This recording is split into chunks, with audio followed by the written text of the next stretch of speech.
Next up, we have Tamsin Senders, Processing Manager, NickelSearch. Thank you so much, Catherine. Hello. It's lovely to see so many familiar faces out there. Thank you, Paydirt and Bill, for putting together this marvellous conference.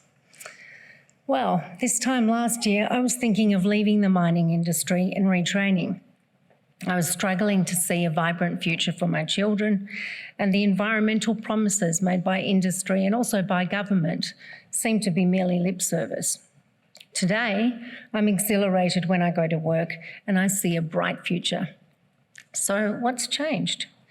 Well, many things really, but one of the most important things to me is relationships, particularly those at work. So today, I thought I'd tell you the NickelSearch story through the lens of relationships, the past, present and future, the ties that bind.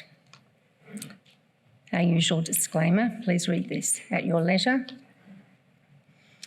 NickelSearch's Carling Up project is based just outside Ravensthorpe on Wurundjeri land, and we would like to acknowledge the traditional custodians of the lands on which we operate, the Wurundjeri people of the Noongar Nation. We recognise the unique cultural heritage of Aboriginal people and their continued connection to lands, waters and communities. We pay our respects to all Aboriginal people and to elders past, present and emerging. Our past is a history based on friendships. Here you see Barbara Lipple, one of our founders and who's joining us today, on top of Mount Barron in 1971.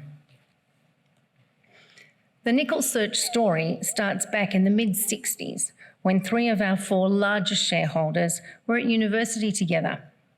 At that point, they were young couples just starting their careers in the mining industry, and over the next few decades, the Ellises, Lipples and Wadleys, or ELW as we like to call them, would spend time in Ravensthorpe and Esperance and Hopetown as well, mapping, drilling, raising their families and holidaying in the area. We've been told by ELW that the community of Ravensthorpe welcomed them and made lifelong friends of them. These friendships and connection with community are as important to us as a company, and they help mould our company values. We'd like to take this opportunity as well to thank the community of Ravensthorpe and Hopetown for the support, cooperation and assistance that they've given us since we've been on the ground. This timeline shows the major events that have shaped NickelSearch back from the 1970s through to today. You can see that our 3 couples spent time in Ravensthorpe in the 70s and 80s mapping and processing. And then in the 90s, the trio formed ELW officially, acquiring various leases, including M74-104 and M74-107, which NickelSearch still holds today. At that same period, they formed a JV with Comet to mine nickel from the Ravensthorpe nickel tenements. In 2000, ELW sold their share of the Comet JV to Q&I. The sale was negotiated by Norm Taylor, who many of you might know, and he is a current director and driving force behind NickelSearch, and they all became lifelong friends. We jump through to 2012 now, and ELW and Norm form an Australasian mining company together, called AML. Then the 3 become 4. AML at that same time acquires the RAV deposits from Tracker. We now jump through to 2016, and a scoping study on Carling Up has only just been completed in 2015. That scoping study has looked at mining, nickel extraction and refining using the CMN refining process. Unfortunately, in the same year, the nickel price tanks and hits $8,000 per tonne. A decision is made to split AML into 2 companies. Alpha Fine Chemicals, which holds the CMN process, and NickelSearch, which holds the tenements.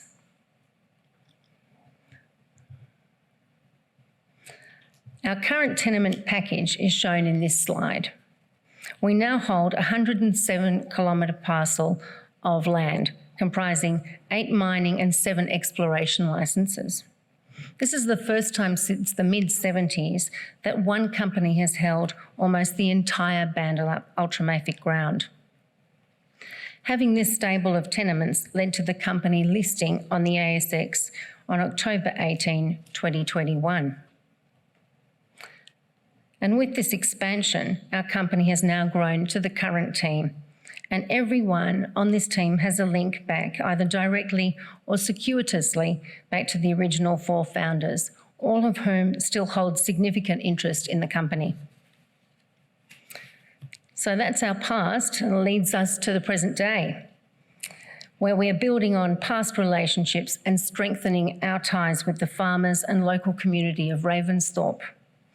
You'll see in this slide a picture of one of our geologists, Dave, and he's just rescued a lamb that's been dropped early. Some of our tenements sit on farming land, and our relationships with the farmers allow us easy access to this land and sites. The farmers also assist us by providing dozers and helping us to clear pads for our drill rigs. In turn, we don't drill during lambing season as this upsets the sheep. One of our tenements that holds the RAV8 project has produced approximately 16.1 thousand tonnes of nickel from 2000 to 2007 under the stewardship of Tectonic. Our current inferred resources total approximately 30 million tonnes at 0.58% nickel for a total contained nickel of 171,000 tonnes. Our focus is to investigate our high priority nickel targets. That's our first focus. Second one is to increase our resources. And thirdly is to complete metallurgical testing on our current resources and stockpiles. So 2 days after listing, we had our team on the ground drilling RC into our tenements, making good on our promise to grow our resources by putting money into the ground. Historical drilling programs in the area had only gone to a depth of about 65 metres. So our recent programs were designed to look below this, and some of our holes went down as low as 200 metres. Excite aeromags were flown in December, and air core and diamond drilling has continued from January all the way through to March. Reviewing the results from the EMs and the magnetics and also the geochem has resulted in the generation of 29 targets for drilling, and 15 of these are priority 1 targets. So we're going to be very busy in the next couple of months, and we'll have to share those rigs around. This timeline shows the 12-month period commencing Q4 2012, just after we listed. And it's really up here to show you just how busy we've been over the last few months and how we see the complete 12-month package panning out. Work that has already been completed is shown in navy, and upcoming work in turquoise and planned work for a little bit down the track is shown in green. You can see we've completed extensive programs and have fast-tracked even some of our programs from later in the year forward when we had rig availability. You will now see that there's a little gap, and that's during lambing season, so we'll have a bit of a chance to deep dive into the results as they come through, and some of those results we're still waiting for. You'll also see that towards the bottom of that timetable, we've commenced metallurgical testing, and we've amped up our bacterial cultures and have activated those and are currently testing them. Drill core is also being scanned, and sorting CITA tests are underway. Our progress to production shows our most advanced deposits, RAV8, RAV1, RAV4 West, advancing through the funnel with a stable of following projects coming into the funnel as well. Our most recent program has involved PQ diamond drilling at RAV8, RAV1 and RAV4 West, and this has been to provide metallurgical samples for test work, which is currently underway. This leads us to the current programs and future work. So our current programs and future programs run smoothly because of our relationships with the farmers and the community of Ravensthorpe. Here you see our MD, Nicole, having a quick lesson on how to close a cocky gate, which we understand is very, very difficult, and each one is different. I'd like to take you through our plans for processing the ore. This is based on our current grades and tonnages. We will be looking at a number of different processing options during our test work program, including flotation and pressure oxidation. But our preferred processing route involves bacterial heap leaching. This is because our current resources are low-grade secondary sulfides, grading about 0.58% nickel, and the nickel is present as violarite. In the past, flotation test work has given poor recoveries, with only 20% nickel going through to flotation con for a 9.8% con grade. The process that we're offering is mining the ore and then crushing it to a size that's able to be fed through to an ore sorter. Ore sorting will allow us to separate off the high MgO waste stream, which we can then later resort to produce a stream that can be investigated for carbon capture and sequestration. The sorted ore will then move through into the agglomeration process, where we'll add our bacterial culture, and we'll also add some acid. That'll be stacked onto a heap, solution irrigated over the surface and air pumped through the heap, and the nickel leaching into solution. That'll be recovered by adjusting pH with lime and magnesia to form an MHP. That will then be shipped off to Thailand to AFC, our sister company, for refining. Some of the reasons we think bacterial heap leaching is our best processing option are included in this slide, but the most notable really are the fact that it's our best processing option for the ore that we currently have, being a secondary nickel sulfide and low grade.